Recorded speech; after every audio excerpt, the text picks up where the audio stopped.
if you'd like to come up and introduce Phil and our program. Thank you. All right.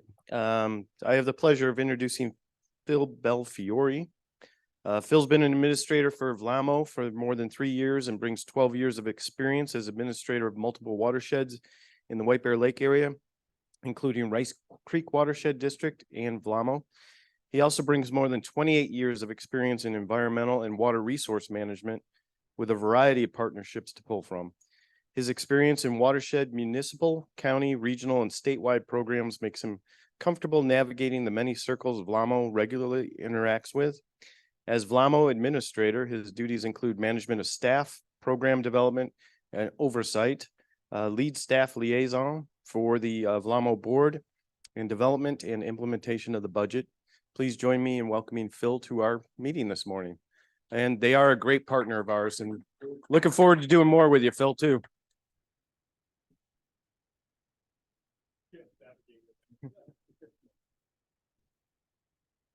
Good morning, everybody, and good morning to those virtually joining us as well. Thank you so much for the great introduction and for just the great partnership and opportunity to talk to great volunteers here in this community. It was really inspiring to listen to the next generation, so poised, and so I always get inspired when I hear folks of that generation. It gives me hope.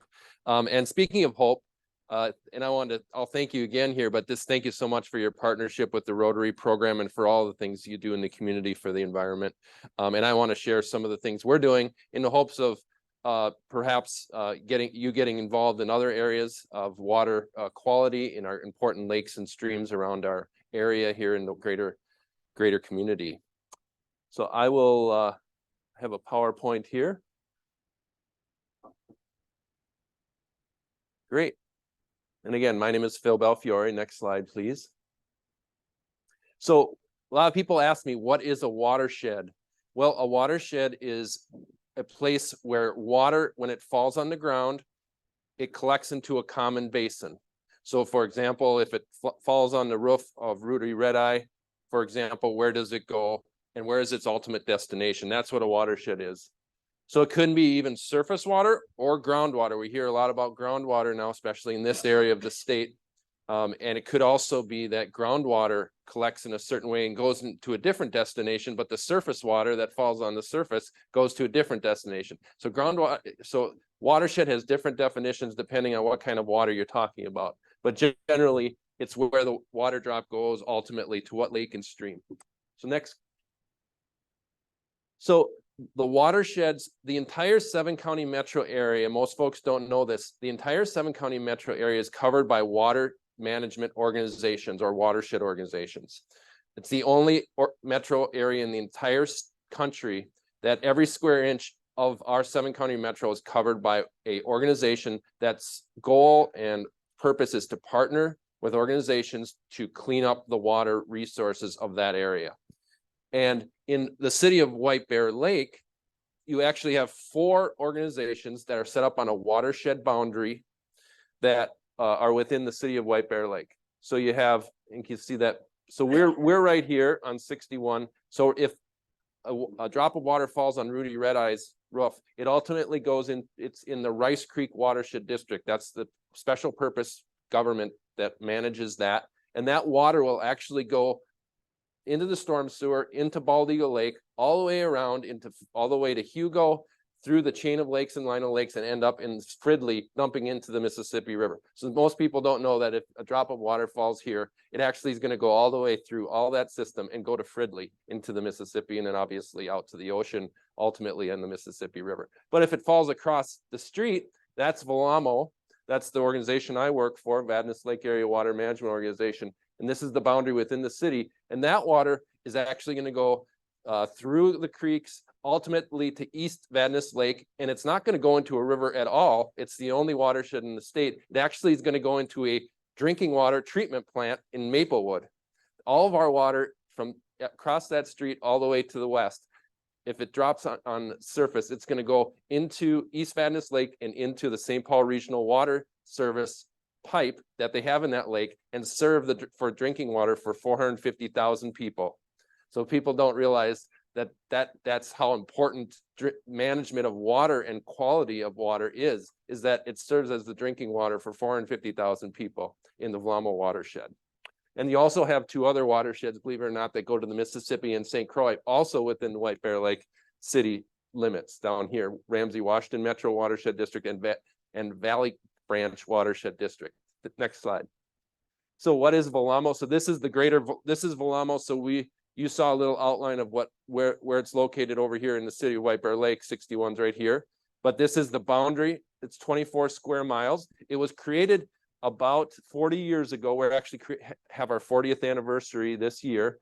And it was created because of that law. 40 years ago, the legislature decided to develop what's called the Metropolitan Surface Water Management Act. And that's that law that says every inch of the 7-county metro has to have an organization that manages and tries to clean up the water of that area, knowing how important water resources is to Minnesota and to this metro area.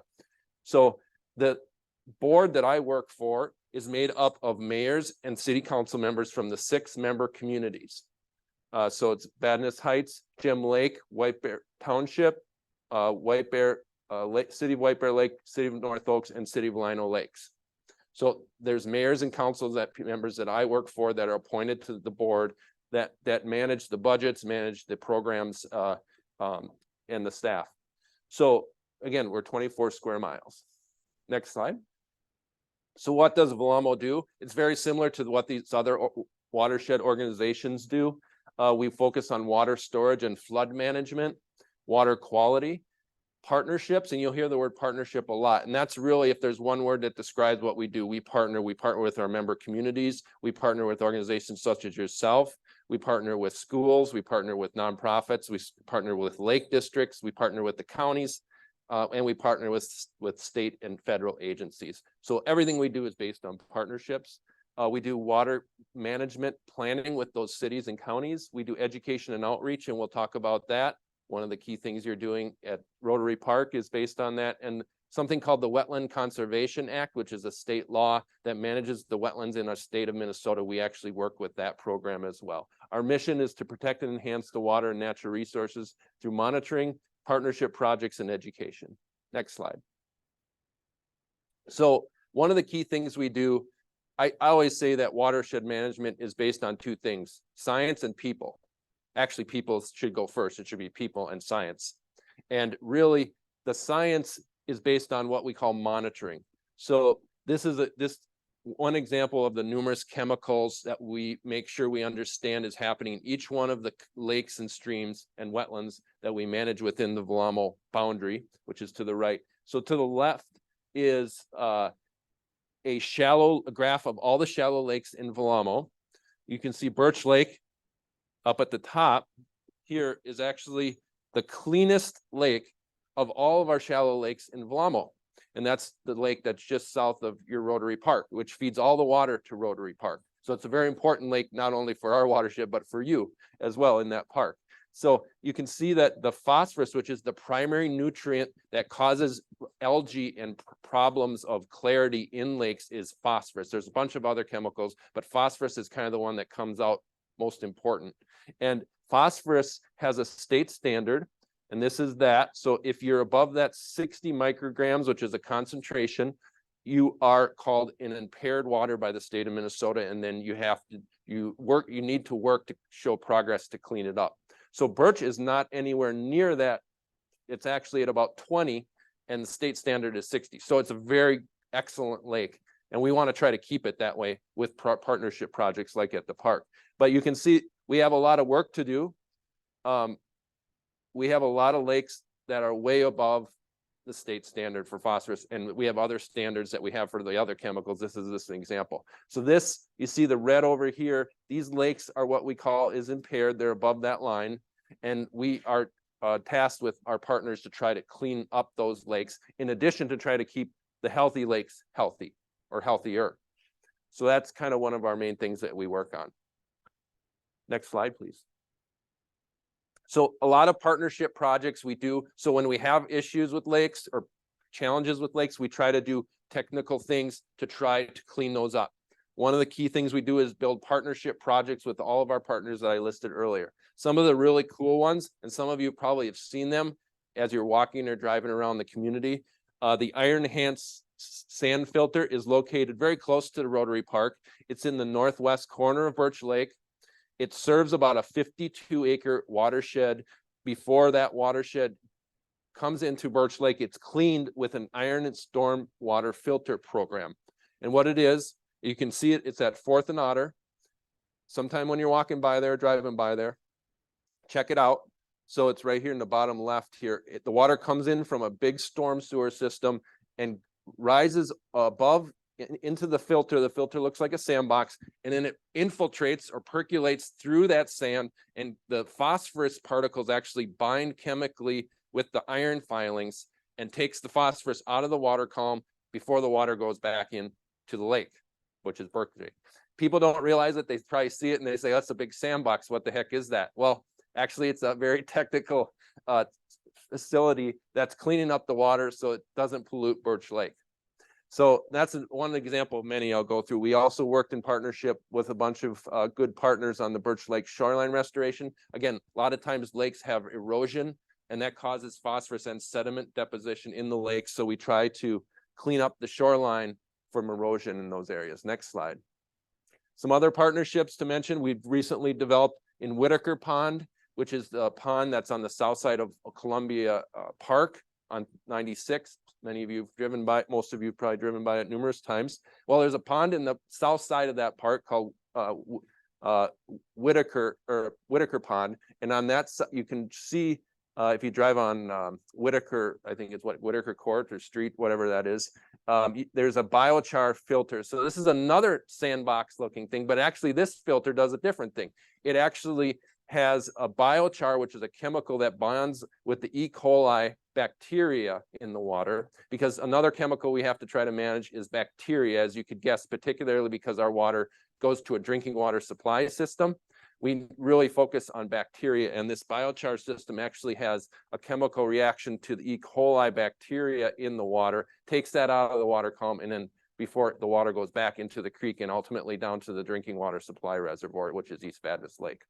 So that's another example of projects we do at VLAWMO with our partners.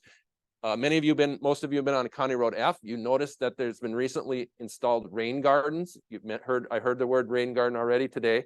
So those are curb cuts. The water will collect on the curb, go into a rain garden, and infiltrate down into the ground instead of going into East Goose Lake, which is our most impaired water body if you looked at that graph. Okay, so those are very important to collect the heavy metals and the nutrients and the sediment before it gets into East Goose Lake. Next slide. Some other partnerships, we've worked with a lot of rain gardens at elementary schools. Lake Ayres Elementary is a picture there. We've got a green roof at the White Bear Public Works.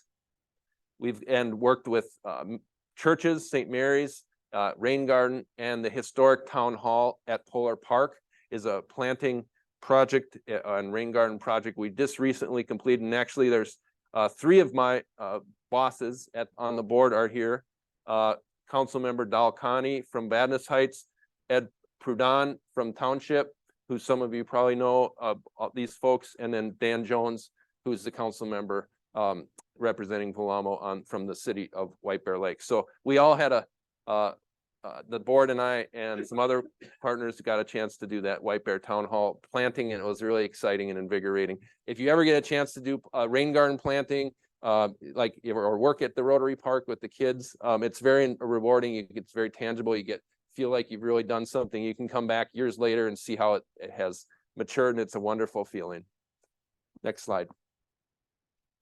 Some other partnerships that are kind of to the west in other cities other than White Bear Lake, but very exciting that we are currently working on. We've recently installed a stream meander or a re-meander of a stream. So if you know anything about looking at streams or creeks, they naturally want to do these oxbows, something similar to what you see here with the S shape. And 100 years ago, as in most parts of our state, the water was straightened in what we call a ditch. And this is a ditch that was taking the water from here into the drinking water reservoir. And of course, when you ditch water, it picks up more pollutants, and it becomes also, it rushes the water quicker down to a place that causes water quality sometimes issues, as well as potentially flooding issue because the water can get there faster.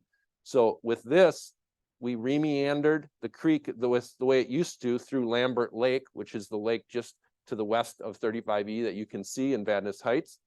And not only does this help with water quality, it helps with habitat. There's otters in there and lots of other really cool habitat. And it also recreates the floodplain. So every creek or lake has a floodplain. And a lot of times we've taken that floodplain away because of development or other needs. And that's caused is it's pushed the problem downstream to the next lake or the next person that has a low basement. And so what we want to do is reintroduce the water into the natural floodplain. That helps with both flood control, habitat, and water quality. So that's a really neat project we just recently developed. Another neat one we're doing in Pleasant Lake, which is a very large lake in our watershed as well, is common carp removal. That's a huge issue right now in the state and also in VLAWMO. We are working with a company that specializes in taking common carp out and removing them. What carp do is they get in and they're basically like cattle, but in the water. They eat all the vegetation, the natural vegetation in lakes, and they stir up that nutrients and that phosphorus, and it gets reintroduced into the water column and then creates additional algae blooms and other nasty stuff in your lakes. And so you need to get those invasive carp out of there because they tend to also take over the other natural fish that are there because they can outcompete them because they don't have any natural predators. So we work very hard to try to remove carp to help water quality in Pleasant Lake, and that's another project we're actually doing as well. Next slide. Lots of people are talking about groundwater, particularly there's probably no place in the state of Minnesota they're talking about groundwater more in the last 5 years than right here. And we are working very hard also with our partners to develop groundwater management efforts to try to conserve groundwater, which is obviously important for lots of reasons, both recreational, surface water for lake quality, as well as drinking water. So we've recently partnered with the city of Vadnais Heights and White Bear Township to install smart irrigation controllers, working in cost share with them. And they've installed those at Community Park in Vadnais Heights, City Hall.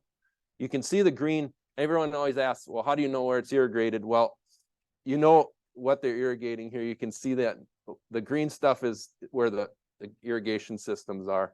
And we're also working with, we also have partnered with the township for smart irrigation controllers in Polar Park and at Columbia Park as well. So altogether, we can conserve millions of gallons a year with smart irrigation controllers.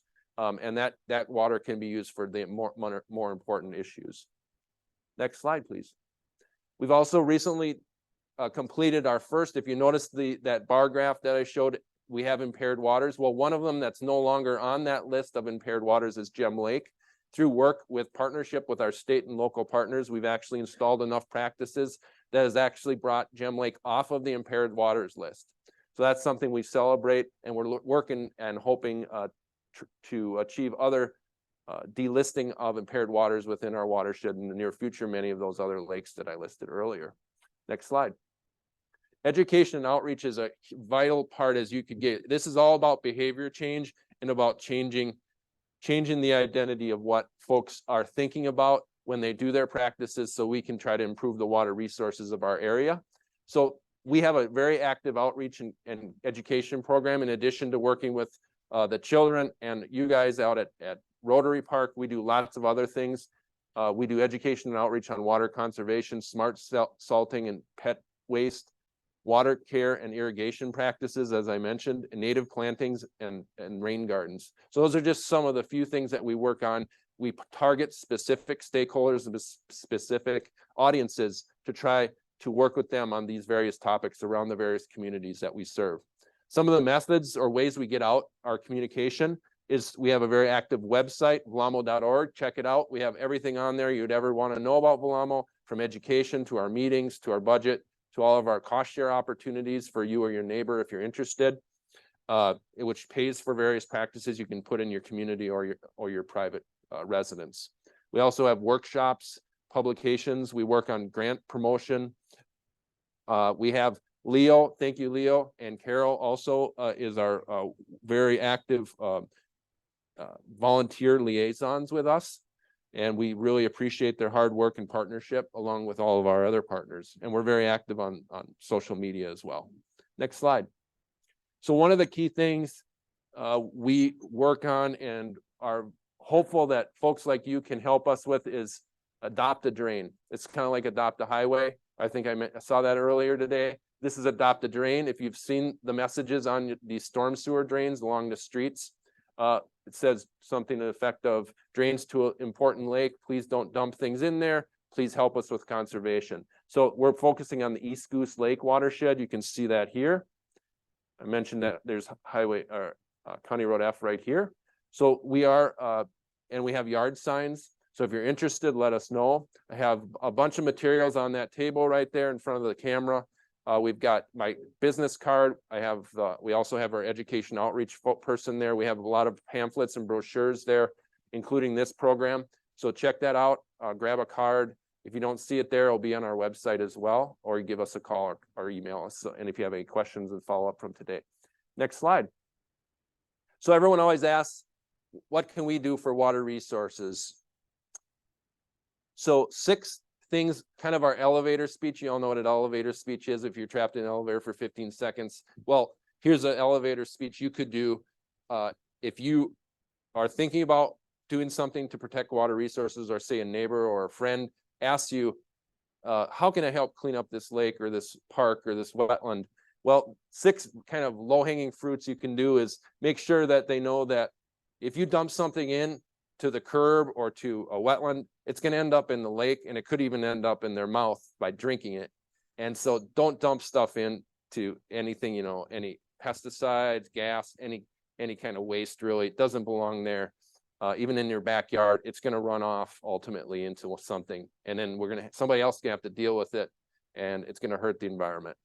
Illegal dumping, make sure that if you see that, let folks know. Grass clippings is in very low hanging fruit you can work on yourself when you mow your grass. That grass clipping has nutrients in it. If it goes into the storm sewer, it's going to end up in the lakes and streams and cause that phosphorus. Every little bit, every ounce adds up, right? If we all do our part a little bit. 3-inch mow heights is another thing.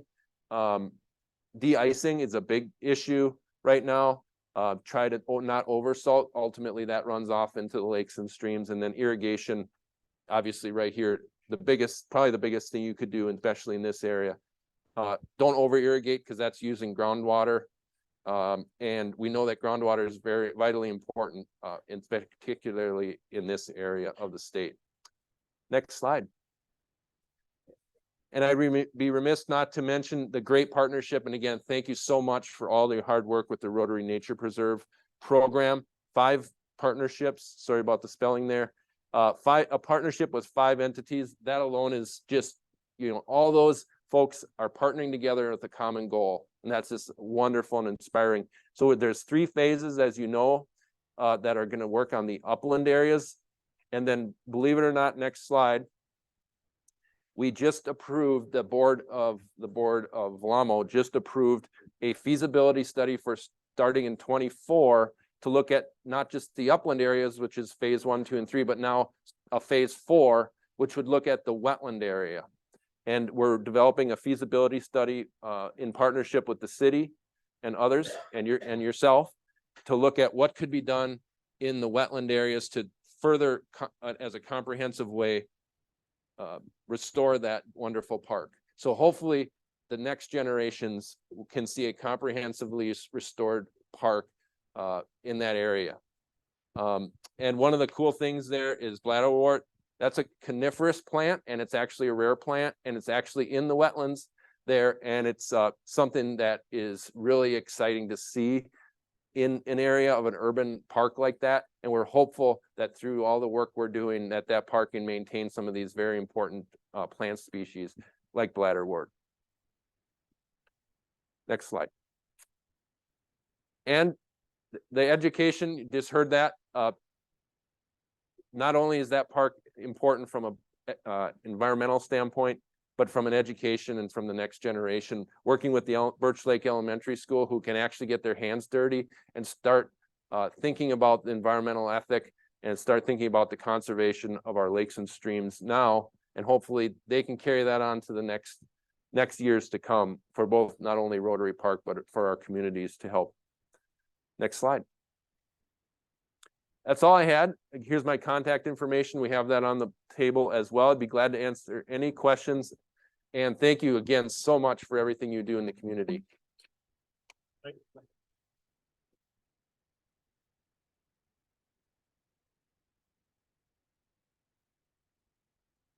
Me.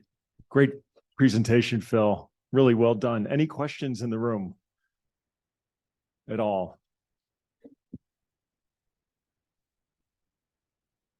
Just wondering how WBL or the other watersheds are handling salt from de-icing, you know, not only on city streets, but also on the highways and stuff, the freeways. Great question. Yeah, chlorides is the chemical that there is also a chloride standard now that is being developed. There's a lot of talk about what's the level that what's the appropriate level of chloride, and there's a lot of laws that are being developed and technology to be how do we best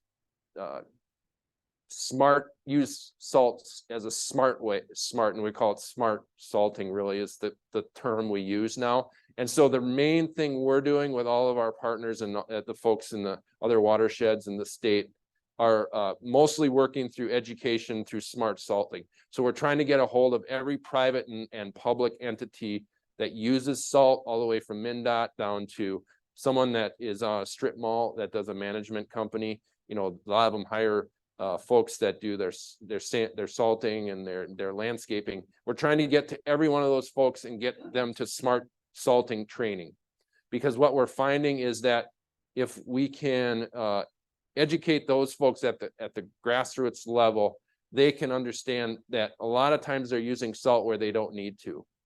And especially, you know, and there's also legislation that's been talked about for numerous years about lessening the requirements for salting. A lot of times it's a legal concern about slip and fall liabilities.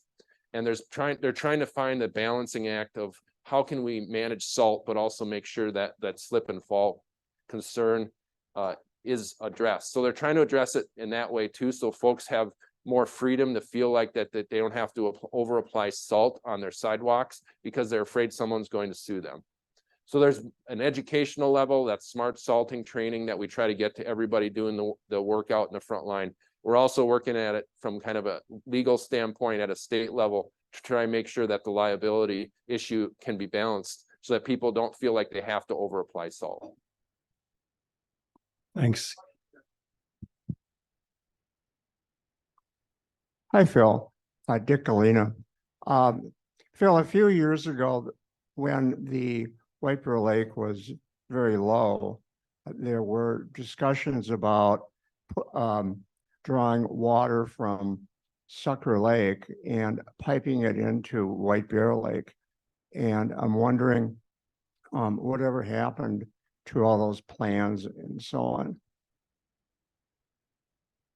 Great question. To my knowledge, there was a study done to get some cost estimates for that. To my knowledge, that proposal is hasn't gone farther than that, other than this further conversation. To my understanding, they haven't pursued like any designs or anything like that, and that there's not active efforts to kind of pursue implementation of that. Obviously, all the options I think folks are still talking about long term, but I haven't heard that that's kind of gathered more momentum from back in those days to today as far as bringing water across from Pleasant Lake into from the Mississippi River into ultimately dumping Mississippi surface water into White Bear Lake.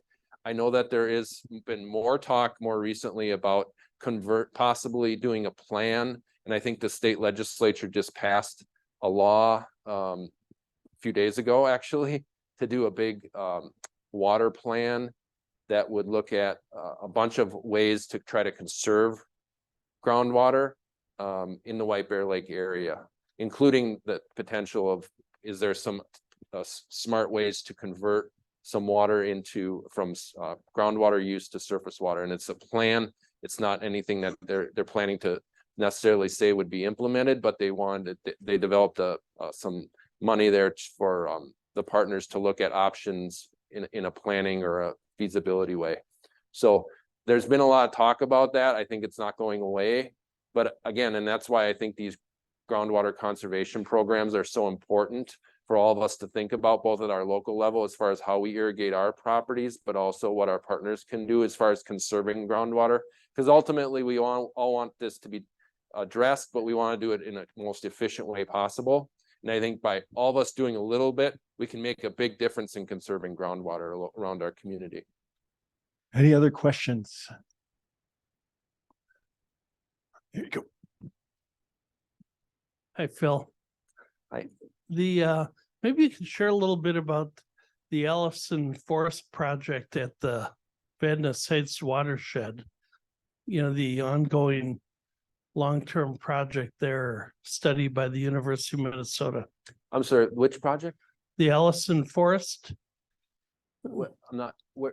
Oh, well, when the watershed first was going to be drinking water, the head of forestry at the University of Minnesota for the state planted a forest to the north of the to bring all the different species of trees into the area to keep the water clear, to keep the oak leaves and tannin out of the water. So I'm sorry. Yeah, I'm not familiar with that project. It was done many years ago. It's on counter, yeah, the stand of red pines. And yeah, that's the history of that. And the University of Minnesota still does forestry studies in there, Oh, I didn't know that. just to the north of Lake Vadnais. Yeah, and is it part of Sucker Vadnais Park? Yeah, Yeah, it's, so just in the, the Yep. park there was laid out intentionally yep, to keep the water clean yep. and to study the forest plants in Minnesota. Great point. Again, we're the only watershed in the state that our entire watershed ultimately drains to the drinking water supply reservoir and then used by, we have no natural outlet of our watershed, VLAWMO. It all drains into the St. Paul Regional Water Service system. And so the St. Paul Regional Water System, that institution really worked hard to protect the local area, because they understood many, many years ago, even long before watershed management was even a thing, the St. Paul Regional Water Service was working on making sure that the watershed was protected, because they knew that that was going to benefit the folks that were drinking that water. So they were really a pioneer in the state of Minnesota for a lot of the important things that we're all thinking about now, but 50 years ago, 100 years ago, not a lot of people were thinking about. Thanks. Maybe this is a quick answer before we wrap. How long did it take Gem Lake to get off the impaired list? That's a good question. I don't know how many years, but I will say that, this has kind of been a new thing, 30 years. The Clean Water Act was just approved in 1972, and that's been 50 years. And we're just starting to realize how many lakes are impaired and how many different ways they're impaired. And so 50 years it took us to get to that point. And so it's going to take us a long time to try to get those lakes back to where we feel they should be. So Gem Lake was probably always what we'd call impaired now. It's just that we haven't had the programs to first measure it and then do something about it. And now, of course, it took us maybe a decade or two to get it there. Yeah. Well, Phil, on behalf of our club, thanks for this presentation, all the work you do around our natural resources. I can only imagine. It seems 24/7, I'm sure. Right. But thanks on behalf of our club. Here's our honorary bear. Thank you so much. Yeah. Thanks for having me, for all your partnership. Absolutely. I'll take that mic from you.